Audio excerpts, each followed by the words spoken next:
Private resale property prices remain flat, but volume makes a rebound, at least on a month-to-month basis. We review the numbers and look at what the TOX is saying about the market. Next on XTV with your host, Mark Loon. Good day, I'm Mark Loon. At the top of the news, figures released by the Singapore Real Estate Exchange, SRX, shows that private resale prices remain flat in the month of March. As you can see from the SRX Property Index for private non-landed homes, price increased a negligible 0.2% over February's figure. A closer look at the price index shows price has bounced around the 173 to 179 range since January 2013.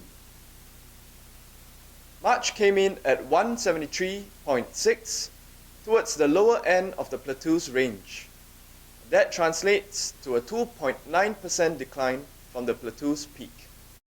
On the volume front, the SRX estimates that March will close at about 450 units resold.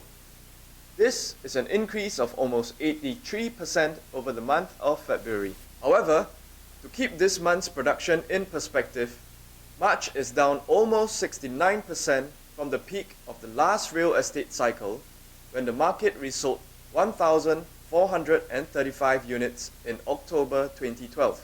March 2014 is down 78% from the highest volume experienced during the cooling measures. That is 450 units resold versus 2,046 units resold in April 2010. In March, the SRX price index for rentals declined from 127.9 to 126.8.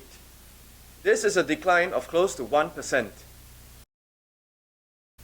SRX estimates rental units to close the month at over 3,080 units.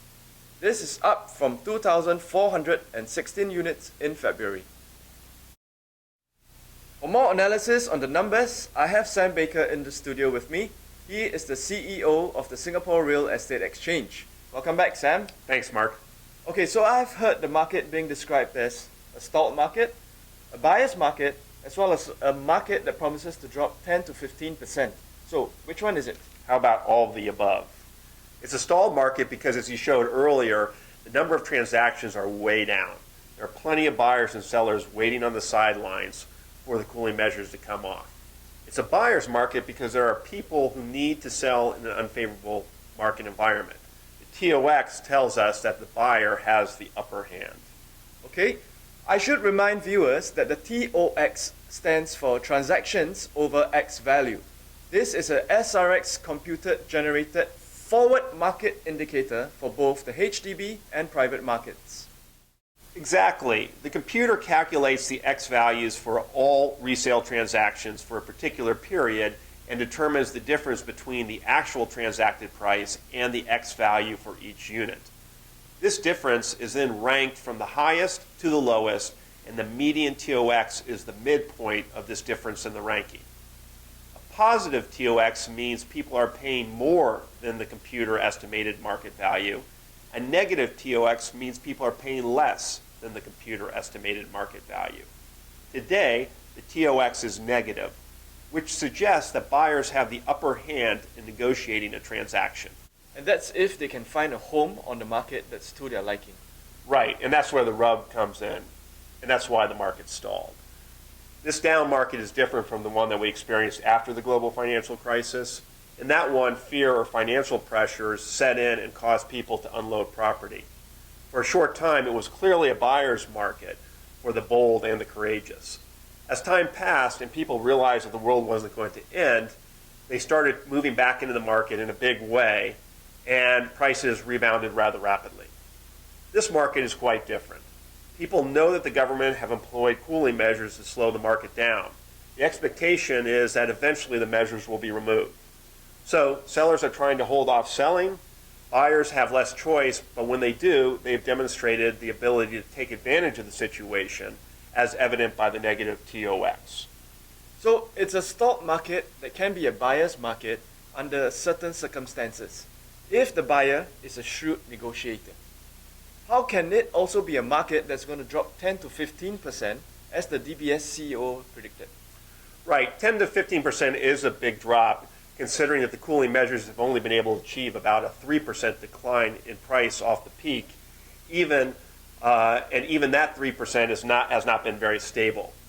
Let's take a look at the TOX versus SRX resale price estimate to illustrate the battle of the wills taking place in today's market. Let's overlay three graphs to do a quick analysis of the market. First, we show the SRX price index for non-landed private resale homes. We color it gray and designate it SPI. Next, we overlay the TOX and the markers that designate when the various cooling measures were introduced. The red part of the TOX means that the transactions are occurring below the X value. Thus, the TOX is negative. In 2008, there was an external shock to the market, the global financial crisis. As one would expect, there was a sell-off, allowing courageous buyers to buy below the latest X value. Enough people were buying below previous market value to create a sustainable TOX at a strong enough negative magnitude to bring the SPI down. As the shock of the global financial crisis began to wane, people started to come back into the market. Remember, policymakers around the globe cut interest rates in an effort to stem the damage of the global financial crisis. This made financing a home very cheap. So once fear of investing wore off, the low cost of capital made property very enticing to would-be buyers and investors. As you can see, the negative TOX moved in the positive direction relatively quickly, from a low of negative $36,600 in December 2008 and crossing into the positive in April 2009. It continued its sharp increase, reaching a high of positive $42,000 in June 2009. Beginning in September 2009, the government started to introduce measures to cool the market. In order to understand the effectiveness of these measures, let's overlay the volume graph. As you can see, the seller stamp duty taxes from September 2009 until the end of 2011 did dampen volume somewhat. But TOX was still positive because buyers were still paying above the X value. If we look at the SPI, the gray line, its slope declined but was still very much in the upward direction. Things started to get interesting with the introduction of the additional buyer's stamp duty, which made it more expensive to buy the same home. The first buyer stamp duty created a temporary shock. Those people buying during Chinese New Year's were able to leverage the policy change to buy below the X value. However, this drop in the TOX was an anomaly.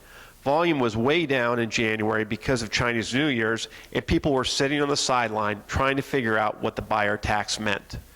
Volume after Chinese New Year's quickly returned to the level seen in 2011, and TOX returned to a similar positive magnitude. The SPI was increasing, but at a slower rate. It was the second buyer stamp duty, known as ABSD2, and TDSR, which restricted the ability of people to finance property investments, that have had the most dramatic impact on the market. But the impact was on volume, not price. Why? For reasons that we have mentioned. The long-term fundamental price of a home is based on its location, its condition, and the long-term market conditions. Policy measures are temporary. As a result, price does its best to resist and struggles to stay close to the fundamental value of the home. Yes, people still buy and sell in today's market, but sellers are selling reluctantly. As the TOX clearly shows, it's a buyer's market when buyers can find properties for sale that they like. They can then get those properties for below the X value. However, volume's low because volume is always low in a buyer's market. Sellers try to stay on the sidelines for as long as they can. And what does the TOX tell us about the future?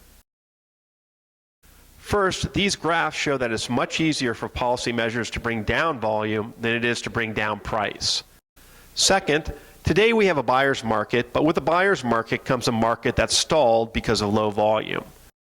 Third, price is always seeking its fundamental value and does its best to resist cooling measures. Fourth, excluding a surprise external shock, such as a financial crisis or active war, three things must occur to bring down price in Singapore. A significant increase in supply of new homes. B, an increase in interest rates that make cost of purchasing a home more expensive.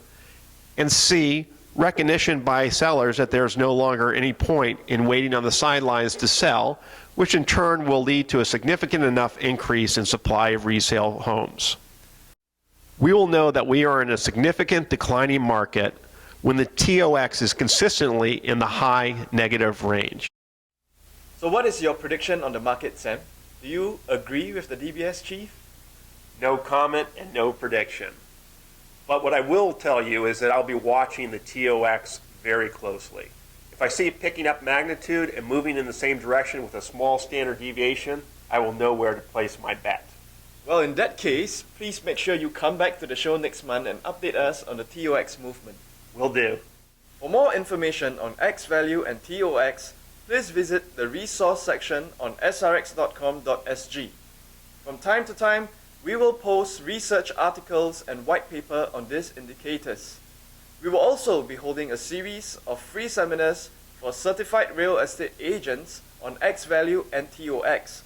Please check srx.com.sg for dates and time. And this concludes today's show.